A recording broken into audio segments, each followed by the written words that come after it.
Olá, seja bem-vindo a mais uma entrevista do Pleno.news. Eu sou Marcos Melo e ao meu lado o líder da direita no Brasil, um homem amado por muitos e odiado por alguns. Ele revolucionou a política brasileira. Ao meu lado, o ex-presidente Jair Messias Bolsonaro. Presidente, obrigado por essa entrevista. O Procurador-Geral da República, Paulo Gonet, ofereceu uma denúncia ao Supremo Tribunal Federal por envolvimento do senhor com uma tentativa de golpe de Estado. Como é que o senhor recebeu essa notícia? Surpreende ou já era algo esperado? Não. Sabe o que acontece em Brasília, o que está em jogo. E essa história de golpe não vai para frente, não sustenta em lugar nenhum. Primeiro, tá? Ele conseguiu piorar o inquérito da Polícia Federal. Não liga nada com nada. E ele, na trama dele de me envolver nisso tudo, me bota no 8 de janeiro. Eu estava nos Estados Unidos desde o dia 30 de dezembro. Agora, que tentativa de golpe é essa? Agora vamos falar alguma coisa aqui, né? Quando acabaram as eleições de 22, o meu partido peticionou o Supremo apontando algumas irregularidades. O que o Alexandre de Moraes fez no dia seguinte? Indeferiu e nos deu uma multa de 22 milhões de reais. Você já viu na história do Brasil algum advogado peticionar alguém e receber uma multa? Por menor que seja. Agora, quando veio essa multa, o que sobrou para mim? Se a gente recorresse, né, fez um recurso contra o indeferimento da pensão, da petição, com toda certeza a multa ia subir talvez para 200 milhões e talvez até o registro do partido fosse cassado. Aí eu juntei algumas pessoas, tem alguma alternativa? Sobrou, obviamente, dentro da Constituição, onde nós discutimos hipóteses de estado de sítio, defesa. O que é estado de sítio e defesa? Como começa? Você convocando os Conselhos da República da Defesa. Tudo previsto na Constituição. Previsto na Constituição, está lá. O pessoal ficava, minuta de golpe. Primeiro, que minuta é essa? Os meus advogados não tiveram acesso. Obviamente nem vocês. Que minuta é essa? E quando se fala em estado de sítio, foi mais debatido na época, né? Foi 2 reuniõezinhas e acabou. Além de você reunir os conselhos, você manda mensagem ao parlamento pedindo autorização para o decreto. Não foi feito nada. Estado de sítio. Na verdade, quem assina o decreto é o Congresso, não é nem o presidente da República. Então nada disso aconteceu e vida que se segue.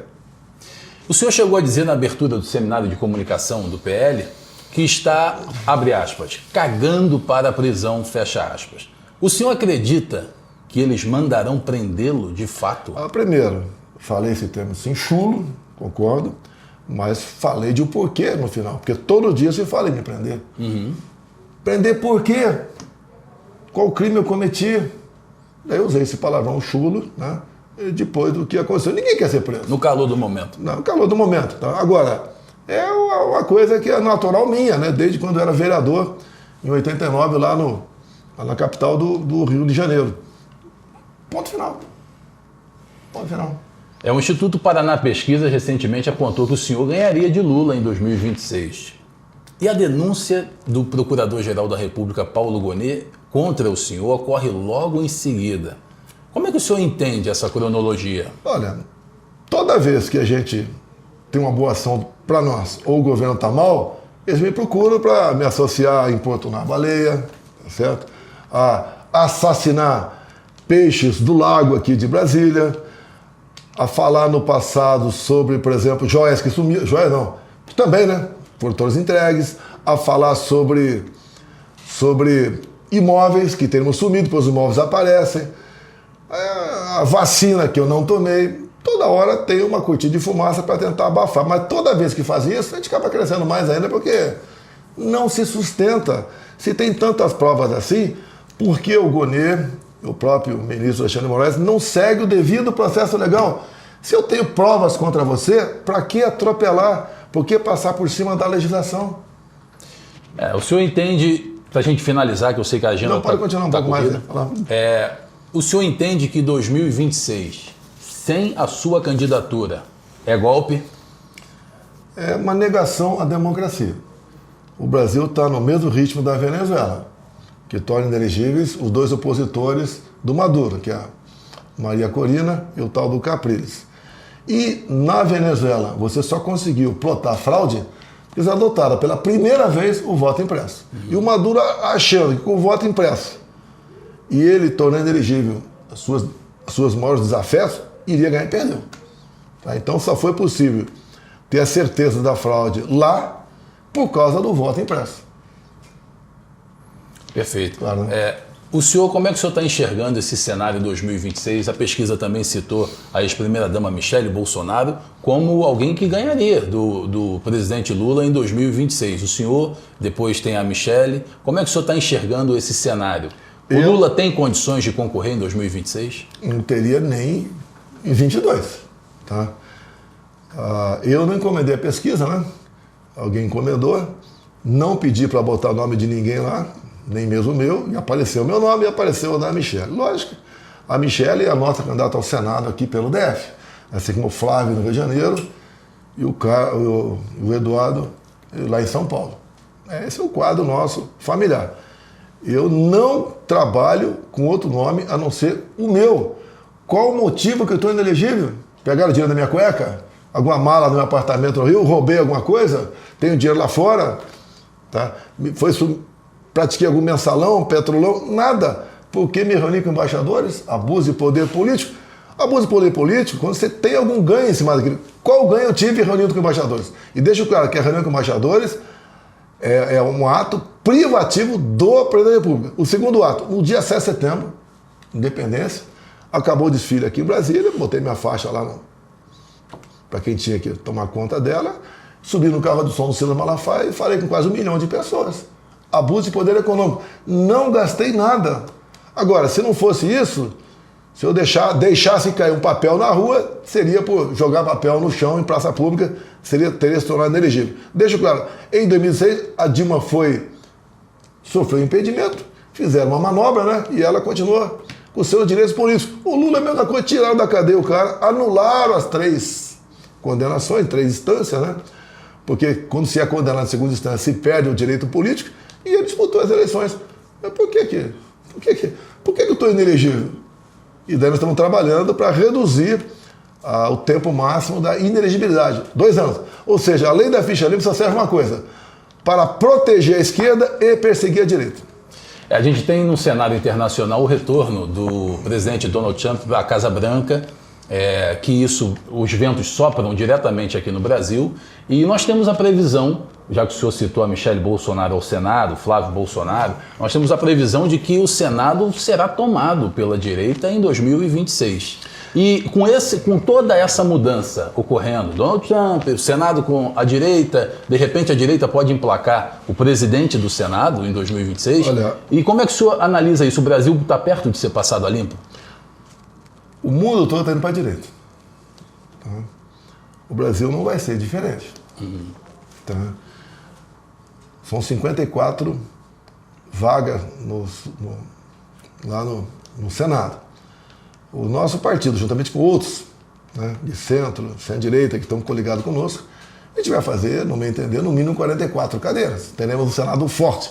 Não para perseguir ninguém, mas para mostrar, olha, se você não se recolher e agir de acordo com os seus limites, você vai ter um problema com o Senado brasileiro. Então nós queremos um Senado forte, como eu tenho certeza que nós vamos aumentar em muito a nossa bancada de deputado federal, até que o nosso slogan para 26 é: dê-me metade da Câmara e metade do Senado que eu mudo o destino do Brasil. Por exemplo, o que nós temos que fazer? Se o Senado, por exemplo, me der autorização para mexer em reservas indígenas, eu vou começar a explorar nossas riquezas em reserva indígena. Eu vou fazer hidrelétrica dentro de reserva indígena, senão o Brasil não sai dessa situação que se encontra. O próprio agronegócio está com um problema seríssimo. O governo não quer financiar o agro, né? O dinheiro do Proagro, não quer financiar. Em consequência, teremos menos produção ou cada vez mais ficaremos dependentes da China, que é um país que não está apenas comprando do Brasil, está comprando o Brasil. Então esses problemas todos têm que se agravar no futuro bastante próximo. Agora, para a gente encerrar, dia 16 de março estão previstas manifestações por todo o Brasil, Belo Horizonte, Rio de Janeiro, São Paulo, e existe uma dúvida na direita, até entre políticos e manifestantes, sobre o mote, o lema dessa manifestação é oportuno, a anistia será pedida, correto? Na manifestação. Mas é oportuno, nesse momento, pedir o impeachment do Lula? Olha, eu tenho conhecimento do que é um processo de impeachment. Vivia lá atrás, estava em Brasília, Collor, 92, e com a Dilma, 2016. Um esforço nesse sentido, se você tiver muita sorte e muito apoio, será para meados do ano que vem. Já estamos em processo eleitoral. É perder tempo. Nós devemos focar, eu tenho falado com o pessoal, vocês têm concordado, na anistia. Não podemos ver pessoas humildes, pessoas pobres, coitadas até, condenadas a 17 anos de cadeia, sob a acusação de uma tomada de poder. Meu Deus do céu, num domingo, pessoas com Bíblia na mão, bandeira nas costas, mães, né, com filho pequeno, condenada, pais, a vovó condenada, não tem cabimento isso aí. O que aconteceu no Rio de Janeiro foi algo preparado, armado pela esquerda, tanto é que as imagens chegam para nós de tudo sendo depredado antes do pessoal chegar lá, e mais a conta recaiu sobre o nosso pessoal, por quê? Nós vemos claramente, né, que querem estrangular a direita no Brasil. É uma jogada política isso aí. Por isso que eu tenho dito, a nossa anistia é humanitária. Devemos focar nisso, umas outras questões, como por exemplo, custo de vida. O povo não está conseguindo comprar nem ovo mais. E esse governo inventa ainda, via portaria da Justiça, carimbar os ovos com prazo de validade. Vai encarecer muito o produto. E deixo claro, esse carimbo de ovos não é nem para supermercado. É só para quem está lá vendendo ovo na feira ou naquela Kombi do ovo. Ou seja, para prejudicar o pequeno e médio produtor nessa questão, o ovo, né? Que é essencial hoje em dia. O povo vai chegar à condição de nenhum vai poder comprar mais. Você não tem picanha, não tem cervejinha, não tem café, o açúcar está explodindo também, e agora vem os ovos do Lula. Não tem cabimento isso aí, ok? Presidente, muito obrigado pela entrevista. Presidente Jair Bolsonaro no Pleno.news. Continue acompanhando o Pleno.news, porque credibilidade não se negocia.